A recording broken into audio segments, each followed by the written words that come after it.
Magandang araw mga kaibigan. Isang kwentong muli ang aking ibabahagi sa inyo na tiyak na magbibigay kilig, saya at inspirasyon. Pero kung bago ka pa lamang sa aking channel, ay paki-like po ng video. Paki-click ng subscribe button, pati na rin ang bell icon para lagi kayong updated sa mga paparating ko pang upload.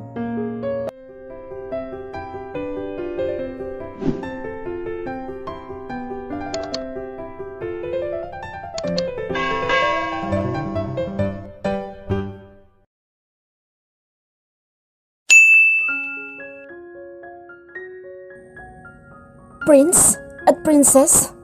Sigurado po kayo, sister? Gusto nila akong ampunin? In-shock pa din si Ethan nang ipaalam sa kanya ng madre sa ampunan na gusto daw siyang ampunin na nag-iisang miyembro ng royal family na pumunta sa Sweet Angel Orphanage para mag-ampon. 9 na taong gulang na si Ethan at simula nang mamatay ang kanyang mga magulang at dalhin siya ng kinauukulan sa bahay ampunan na iyon noong 6 na taong gulang siya. Walang kahit na sino ang nag-interes na kumuha sa kanya. Hindi dahil sa inilalayo niya ang sarili para ampunin. Iyon ay dahil sa lahat yata ng mga bata sa Sweet Angel Orphanage. Siya ang pinakamaloko. Hindi nagugustuhan ng mga nadalaw sa Sweet Angel ang ugali niya. Masyado daw siyang malikot, pilyo. Nasa nature na yata ni Ethan iyon, kaya kahit ilang beses na siyang napapagsabihan ng mga madre sa orphanage, hindi niya pa rin magawang baguhin iyon. He was just being himself though. Ganoon pa man, hindi siya makapaniwala na mayroong magkaka-interes sa kanya. Nakilala lang niya si Mr. and Mrs. Almeida noong isang araw at napansin niyang ang mag-asawang isa sa mga pinakamabait. Ito ang nag-sponsor ng mga pagkain na masasabi ni Ethan na noon lang niya natikman sa buong buhay niya. Napakasarap noon at bilang isa sa mga bata na mahilig sa pagkain, tinanaw niyang malaking utang na loob sa mag-asawa ang ibinigay ng mga ito. Napansin niyang natuwa ito sa kagiliwan na ipinakita niya sa mga ito. Pero hindi inaasahan ni Ethan na kagigiliwan din siya ng mga ito pagkatapos noon. Niyakap siya ng madre. Napakaswerte mo, Ethan. Mukhang napakabait ng mag-asawa at hindi lang sila basta-basta, makapangyarihan at sikat pa sila. Baka ito na ang pagkakataon mo para matupad na ang matagal mo nang pinapangarap na sumikat. Ngumisi si Ethan. Hindi lihim sa mga kasamahan niya sa ampunan ang matagal na niyang pangarap, ang sumikat, ang maging isang celebrity. Dahil mababait ang mga kasama niya doon at nag-aalala sa kanila, suportado siya ng mga ito. Sister naman, talaga bang naiisip niyo na kailangan ko pa ng backup para lang sumikat ako? Hindi ba sapat na makita ng madla ang mukha ko para sumikat ako? Hinaplos-haplos pa ni Ethan ang baba niya. Pinisil ng madre ang kanyang pisngi. Sige na nga, papayag ako basta ba mangangako ka sa akin na tatanggalin mo muna ang taba mo sa katawan. Napasimangot si Ethan.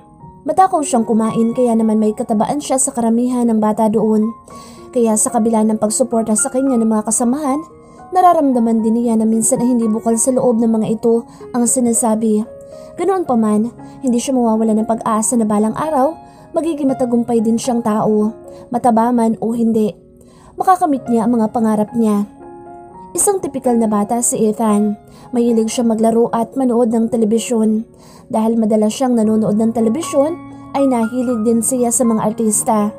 Palagi niyang sinusubaybayan ang mga palabas ng paborito niyang mga action star. Pati buhay ng mga ito ay nagkakaroon na rin siya ng interes. Sa pag-alam ng mga iyon, nangarap din siya na balang araw, magiging kagaya din siya ng mga ito. Tinitingala at kailanman ay hindi nagawang ipahiya ng mga tao dahil sa estado ng buhay ng mga ito. Hindi kagaya ng naging buhay ni Ethan bago pa siya mapunta sa Sweet Angel Orphanage. Hindi maganda ang nakaraan ni Ethan. Mahirap lang ang pamilyang kinalakihan niya. Lumaki siya sa poder ng kanyang ama dahil ayon dito ay iniwan daw siya dito ng kanyang ina noong sanggol pa lamang siya. Sugalero ang kanyang ama. Puro kapabayaan ang palaging ginagawa nito sa kanya. Bukod kasi sa pagkakalulong nito sa sugal, mahilig din ito sa mga babae na ayon sa mga kapitbahay nila ay dahilan para iwanan ito ng kanyang ina. Sa murang edad ni Ethan, namulat na siya sa masamang gawain ng kanyang ama. Palagi kasi siyang pinagsasabihan ng mga kapitbahay nila na pagsabihan daw niya ito. Gusto din naman niya na magkaroon ng magandang pamilya pero inamin sa kanya ng ama na wag na raw siyang umasa. Wala daw itong kakayahang magmahal at nasa lahi daw nila iyon. Kahit ang lolo daw niya ay hindi kailanman nagpakasal, kaya wag na daw itong umasa na mabibigyan pa siya nito ng isang kumpletong pamilya. Inamin din ito sa kanya na hindi na din siya babalikan ng kanyang ina dahil may bago na itong pamilya at sa ibang bansa na nakatira. Hindi rin daw alam ng pamilya nito ang existence niya. Wala siyang naramdaman na kahit anong pagmamahal mula sa kanyang totoong pamilya. Napakagulo din noon kahit na sila lang naman ang kanyang ama ang magkasama. Wala na kasi itong iba pang kapatid o kamag-anak man at bago pa man siya ipinanganak ay namatay rin ang ama nito na siyang nagpalaki dito. Dahil walang matinong trabaho ang kanyang ama, madalas na nangungutang ito, dahilan para mabaon sila sa utang. Sa kabila ng pagtrato ng ama ni Ethan sa kanya ay pinahahalagahan pa rin naman niya ito. Maraming beses na kinutya ang pamilya nila dahil na rin sa ugali nito at sa laki ng utang ng kanyang ama para lang makasurvive sila sa pang-araw-araw. Kahit siya ay nadamay sa pangungutya. Ilang beses siyang halos kaladkari ng mga ito para lang ituro niya ang kanyang ama na nagsisimula ng magtago dahil hirap ng makapagbayad ng utang. Ilang beses nang nasabihan siya ng hampas lupa, kinutya, tinapaktapakan. Hindi gustong mangyari ni Ethan pa muli ang mga iyon. Naging napakasamang pangyayari noon sa buhay niya lalo na at hindi lang ganoon ang ginawa ng mga ito sa kanyang ama. Pinapatay din ng inutangan ng kanyang ama ito. Dahil wala na siyang iba pang kamag-anak, dinala siya sa bahay ampunan. Kahit maganda ang trato sa kanya doon, naging napakahirap kay Ethan na makalimot. Ganoon pa man, nangarap na lang siya ng malaki. Kesa naman gupuin niya ang sarili sa lahat ng sakit na dinanas niya. Pagiging matagumpay siya, hindi na muli siya aapak-apakan ng kung sino. Titingalain siya ng lahat. At sa nangyari ngayon sa buhay niya, hindi na malabong mangyari iyon. Aampunin lang naman siya ng isa sa mga makapangyarihan sa buong mundo. Sino nagsasabing sa pelikula at kwento lang nangyayari ang ganoon? From rags to riches. Tila isang pangarap. Tila hindi totoo. Pero nangyayari na kay Ethan ang lahat. Ito na ang simula ng bagong buhay niya. Naging malaki ang pagbabago ng buhay ni Ethan nang ampunin siya ng isa sa mga prinsipe at prinsesa ng Medores Island, isa sa mga tinitingalang lugar sa bansang Portugal. Ang Medores Island ay isang independent state dahil iba ang sistema ng gobyerno sa naturang isla. Monarchy ang sistema doon na ang ibig sabihin, mga hari at reyna lamang ang namumuno. Dahil napapalibutan ng isla ng magagandang tubig at buhangin, isa iyon sa tinaguri ang pinakamagandang tourist destination sa bansa.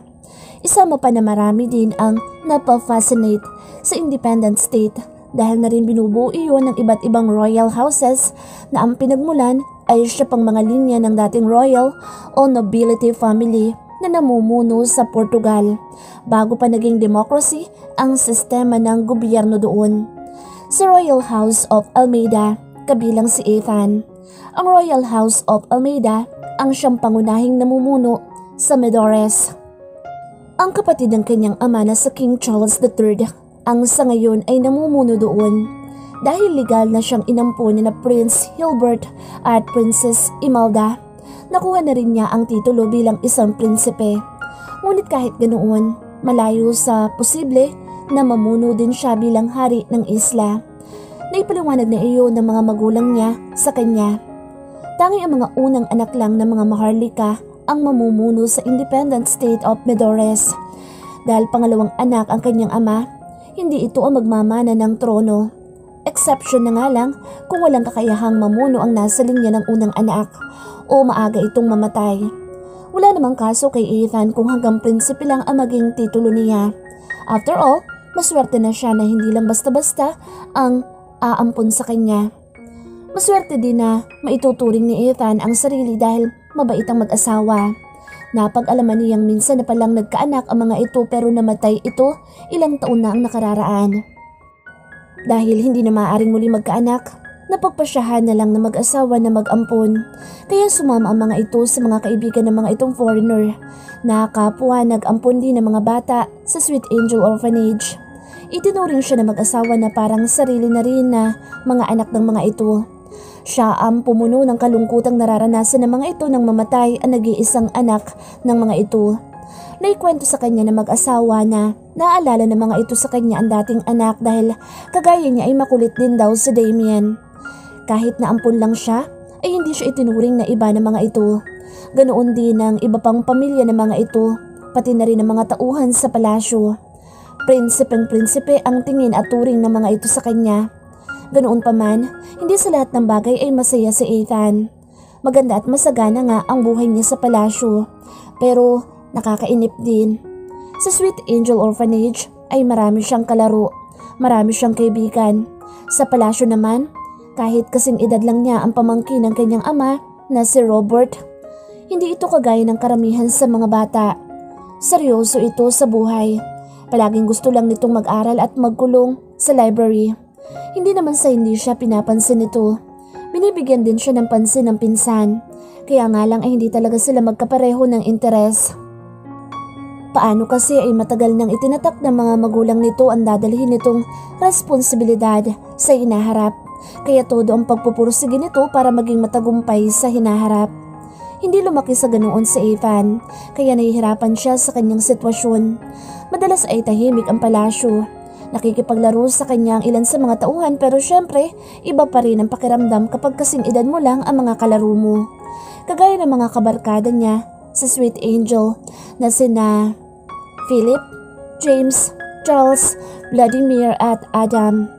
Kung sana nga lamang ay madali lang niyang mapapapunta mga ito sa Medores Island. Pero magiging mahirap iyon. Kahit inampo ng mga ito ng kaibigan ng kanyang mga magulang, malayo pa rin ang bansa ng mga ito sa kanya. Isama pa na bata pa sila para payagan ito ng mga umampon sa mga ito na bumiyahin na lang basta-basta. Wala namang choice si Ethan. Home study siya kasama si Robert, kaya wala siya mga kaklase na maaari din niyang maging kaibigan. Wala siyang social life. Ngunit kahit ganoon, minabuti niyang huwag ipahalata iyon sa mga magulang. Ayaw niyang isipin ng mga ito na nagrereklamo siya o hindi niya gusto ang ganoong buhay. Naging napakabuti ng mga ito sa kanya. 2 taon din ang lumipas sa pagsusubok na maka-adjust ni Ethan sa sitwasyon.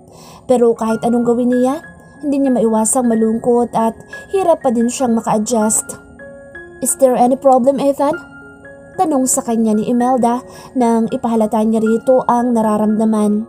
Sinabi ni Ethan sa mga ito ang nararamdaman. Niyakap siya ni Imelda. It's gonna be alright.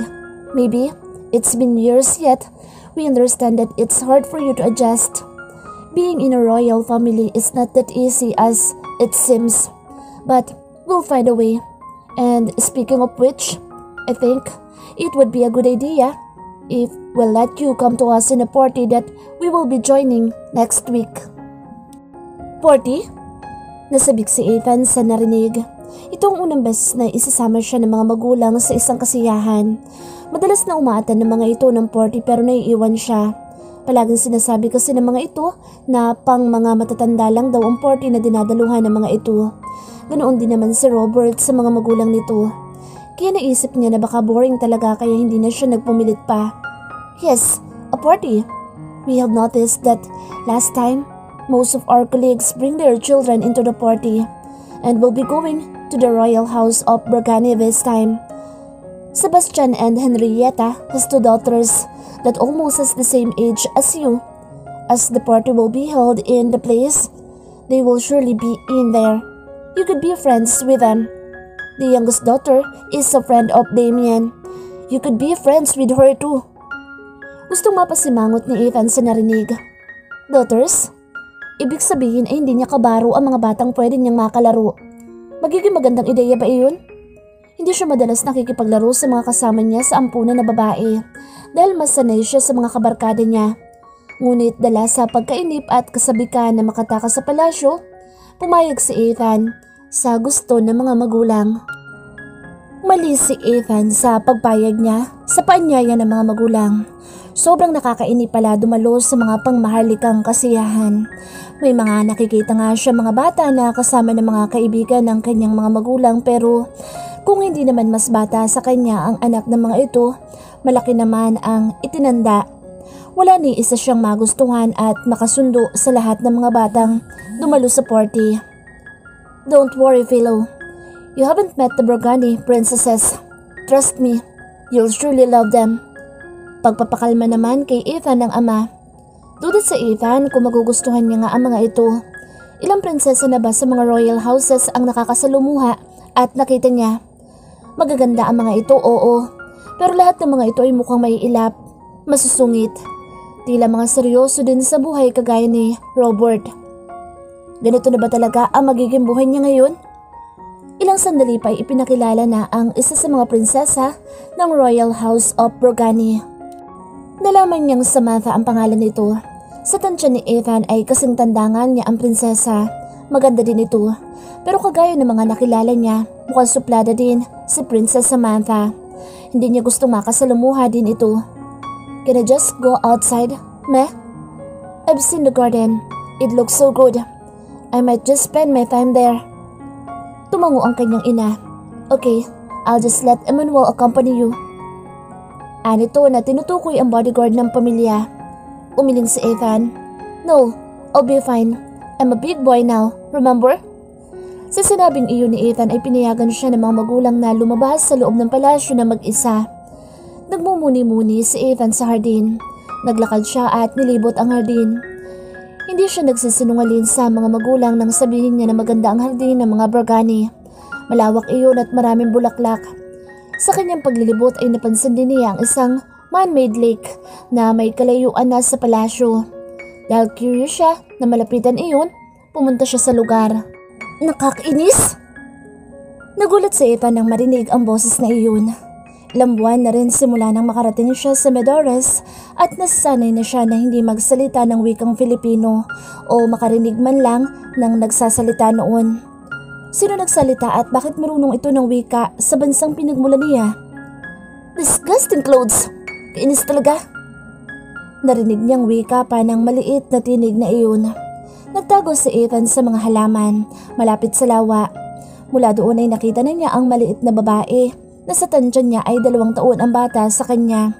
Mga 10 taong gulang ito. Tinanggal ng bata ang maraming ruffles na bestida nito at natira na lang ang manipis na sando at shorts sa may pagkapatpatin pa na katawan nito.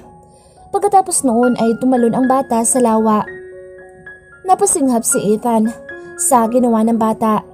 Nagulat siya dahilan para lumabas siya sa pinagkukublihan para tingnan ito.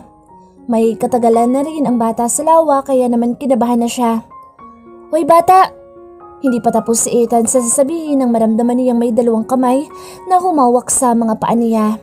Nanlaki ang mga mata niya at kinabahan. Lalo na ng mga sumunod na sandali ay hinila ng mga kamay ang paa niya papunta sa tubig. What the? Hindi na napigilan ni Ethan na mapamura sa nangyari sa kanya. He was soaking wet. Tumawa lang ang batang nanghila sa kanya sa lawa. Malamig ba? Napatigil si Ethan sa pagrereklamo nang magsalita na naman ito. Pinakatitigil niya ang mukha ng babae. Wala namang ipinagkaiba sa karamihan sa Portuguese na babaeng nakakasalumuhan niya ang itsura nito. Dark eyes, long eyelashes, at thick dark hair. Mediterranean ang ganda ng babae. Mukhang isa talaga itong mamamayan ng Medores. Pero bakit marunong itong magtagalog? You can speak Filipino. Ngumiti ang babae. Yes, sinadya ko talaga iyon. I knew you are Filipino. Bago ka pa magpakilala sa akin, nakita na kita. Ikaw ang inampon ni na Princess Imelda, tama ba ako? Narinig ko na nag-ampon sila ng batang Filipino. Kaibigan ako ni Damian, ang namatay nilang anak. Ako nga pala si Sabrina. Inilahad pa nito ang kamay sa kanya. Nakipagkamay siya sa bata. May kung anong naramdaman si Eva nang magdaiti ang mga kamay nila. Nanibago siya dahil sa halip na lumabig iyon dahil na rin sa pagkakabasa mula sa lawa. Nakaramdam pa siya ng init. Nang salubungin niya muli ang tingin ni Sabrina, parang tumibok na naman ang malakas ang puso niya. Ano nga ba talaga ang nangyayari sa kanya? Ako nga pala si Ethan. Tama ka, ako nga ang inampon nila. Pero nakakapagtaka lang at bakit marunong ka magsalita ng Tagalog? Ayun ba? Natutunan ko yun sa yaya ko. Filipina ang yaya ko at palagi ko siyang kasama kaya tinuturuan niya din ako ng lengguwahe niya. Sa kasamaang palad, she passed away a month ago. I'm sorry to hear that. Tumangutang-ulang ito. Mabuti na lang, nagkakagulo sila ngayon sa palasyo. Wala akong bantay. Palayo ako nakakagala dito sa palasyo namin. Kung ganoon ay isa ka sa sinasabi nila na prinsesa ng mga Bragani? Sumimangot ito. Not really a princess. Our family is in the lines of dukedoms in Portugal. Then, my parents are duke and duchess. Kaya mas angkop kung tatawagin mo kong lady. Yun ang tawag sa anak ng mga duke at duchess na babae. But it was okay. Prinsesa din naman ang madalas na akalain sa akin ng mga tao. Yun ang madalas na nakasanayan. But then, life sucks. Nakakasakal. Sabi nito saka inilubog muli ang sarili sa lawa. Tara, race tayo. Itinuro nito ang dulo ng lawa na sa tansya niya ay may 50 metro ang layo mula sa kinaroroonan nila. Napaisip si Ethan. Hindi ba't masyado na siyang naiinip sa palasyo? Namimiss na nga niya na gumawa ng kalokohan na hilig niya noong nasa Sweet Angel pa lamang siya. Ito na ang pagkakataon niya para kahit papaano ay maging masaya. Pagkatapos ng lahat, masaya na rin naman siya. Pumayag siya sa gusto ni Sabrina. Sa tansya niya ay hindi ganoon kalalim ang lake. Sa ngayon nga ay umaabot lang ang lalim noon sa may bawang niya. Marunong din siyang lumangoy. Mabilis lang nakarating si Ethan sa dulo ng lawa. Ang laki pa ng ngiti niya dahil nauna siya kay Sabrina. Nakita niyang na-stuck ito sa gitna. Hindi naman ito mukhang naluluno dahil nakatayo ito mula doon. Pero nakita niyang hawak-hawak nito ang dibdib nito. Kinabahan si Ethan sa maaaring mangyari kay Sabrina kaya pinuntahan niya ito. Napansin niyang habol-habol nito ang hininga. Sabrina, anong problema? May masakit ba sa'yo? Ano? Inhaler. She said between breaths. Hinihika ito. Inhaler? Nasaan? May dala ka ba? Dress. Bulsa. Wika nito tinuro ang lugar na kinaroroonan nila kanina. Mabilis pa sa alas 4 na naglangoy si Ethan patungo sa kinaroroonan nila kanina. Nakita niyang inhaler na sinasabi nito at mabilis din na maingat na dinala sa babae. Kinuha nito iyon at maagap na ginamit. Maya-maya pa'y naging maayos na ang paghinga ni Sabrina. Binuhat ito ni Ethan patungo sa dulo ng lawa. Salamat, Ethan. Kung wala ka, hindi ko na alam ang gagawin ko. Wika ni Sabrina nang maibaba niya ito sa damuhan. Ayos lang. Ang hindi ko lang maintindihan ay kung bakit kinailangan mo pa akong yayain na maglangoy samantalang alam mo na may hika ka pala. Umingos ito. Ito na lang ang pagkakataon na magawa ko mga ganitong bagay. Paniguradong kapag nagpaalam ako, hindi nila ako papayagan dahil sakitin ako. Hindi mo pa rin dapat ginawa iyon. Pinakaba mo ko. Hindi maintindihan ni Ethan kung bakit nga nadaraman niya iyon. Bihira siya mag-alala, lalo na ang maging concern sa isang babae. Naalala tuloy niya ang kaibigan niyang si Adam sa best friend nitong si Bianca. Masyado din ito kung mag-alala sa batang iyon.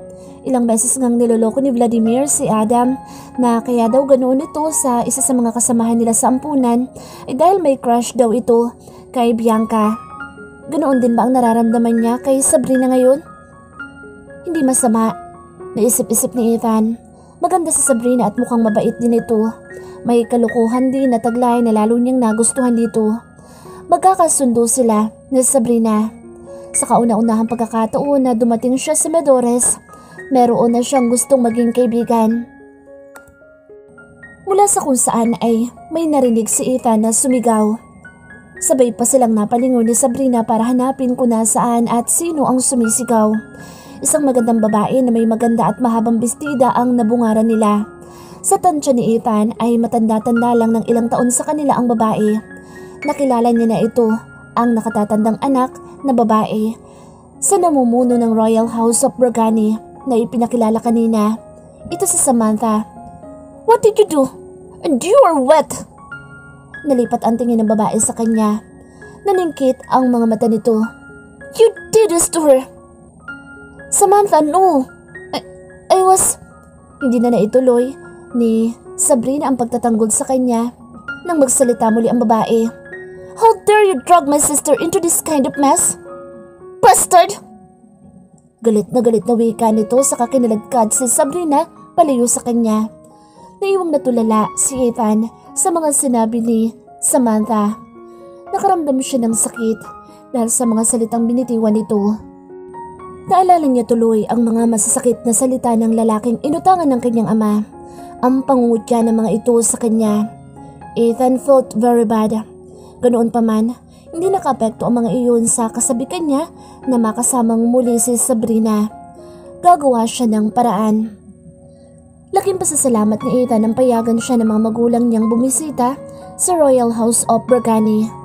Ilang araw pagkatapos ng kasiyahan sa lugar, inamin niya sa mga ito na naging kaibigan niya si Sabrina, na siyang kilala din ng mga ito dahil kay Damian. Natuwa ang mga ito sa kaalaman na naging kaibigan niya ang kaibigan ng namatay na anak ng mga ito. Ganoon pa man, sa pagbisita niya ay hindi niya kasama ang mga magulang. Masyadong abala ang mga ito para masamahan siya. Ayos lang iyon kay Ethan. Naiintindihan niya ang mga magulang. Isama pa na malaki na siya. Ano din naman ang gagawin ng mga magulang niya samantalang gusto niyang mapag-solo sila ni Sabrina. Gusto niyang makalaro ito.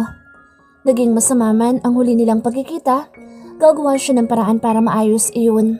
Siguro naman ay nakapagsalita na si Sabrina sa kapatid at magulang nito. Malinis na ang pangalan niya sa mga ito. Pagdating niya sa palasyo ng mga ito, hinarang pa siya ng mga gwardiya. Tinanong ng mga ito ang pangalan niya.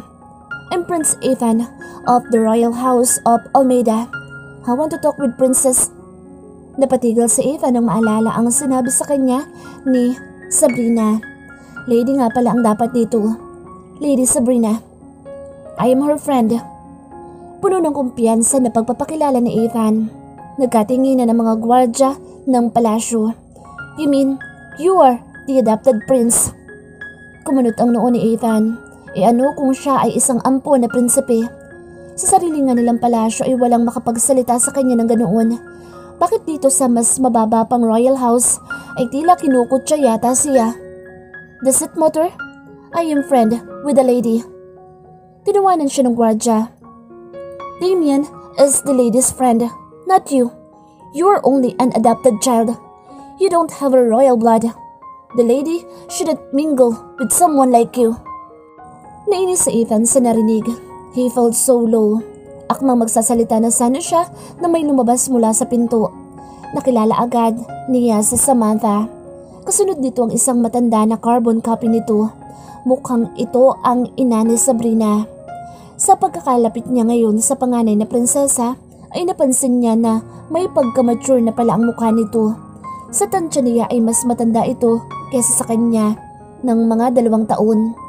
Nasa mukha nito ang kataraya na nakapinta din sa mukha ng ina ni Sabrina. Nagtanong si Samantha sa mga gwardya sa wikang Portuguese. Dahil hindi pa siya ganoon kabihasa sa wika, hindi niya naintindihan iyon. Ganoon din ang nangyari nang sagutin ng gwardya ang tanong. Naniningkit ang mga mata ni Samantha na magsalita muli sa kanya. Hinawakan pa nito ang balikat niya. Friend? Huh? After what you did to my sister? You can't be her friend. My sister shouldn't be a friend with someone like your attitude. Sa gulat niya ay tumawa ang Reyna. Gusto niyang mapakunot noo. Hindi man siya lumaki sa isang magandang pamilya, marunong pa rin siya ng mga tamang asal. Tila pinapaboran pa ng Reyna ang pangungutya sa kanya ng anak nito. Oh, is he the one you are talking about, Samantha? The one Sabrina met on the party? Tumango si Samantha. Yes, meh. Sabrina shouldn't be a friend with someone like him. Such a rustic attitude. But how can we blame him? He wasn't raised by a royal family. He doesn't have a real royal blood.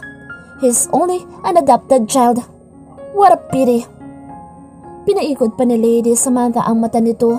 Pagkatapos ay inalabas ang pamaypay. Hindi naman nagsalita ang ina nito. Sa halip ay pinagtaasan lang siya ng isang kilay. Mukhang maayos lang dito ang sinabi ng anak nito. Sa lagay ni Ethan ngayon, naalala niya ang mga kontrabida sa pelikula sa itsura nito. At sa lagay niya ngayon, siya ang inaapi-api ng kontrabida. Mali yata si Ethan ng akala na magkakaroon na siya ng bagong simula sa piling ng mga Almeida. Ang akala niya ay hindi na muli niya mararanasan na kutsain ng iba. Pero nakalimutan niyang nasa piling pa rin siya ng mga mayayaman. Hindi ba't ang mga ito nga ang madalas na magaling mangutya sa mga taong hindi naman talaga dapat kabilang? Kung dati ay ang pagiging mahirap ni Ethan ang nagiging dahilan kung bakit tinititigan siya ng mababa, ngayon ay ang pagiging ampon naman niya. Hindi na ba talaga matatapos ang pangungutya sa kanya? Wala naman siyang ginagawang masama. Ang gusto lang niya ay magkaroon ng kaibigan, ang magkaroon ng kalaro. Pero hindi lahat ng swerte ay nasa loob ni Ethan. Ganoon pa man, pinapangako niya, balang araw, ang mga ito ang luluhod sa harapan niya. It is so beautiful, Samantha. I'm so happy for you. Sinsarong wika ni Sabrina sa nakatatandang kapatid niya nang ipaalam nito sa kanya ang isang napakagandang balita.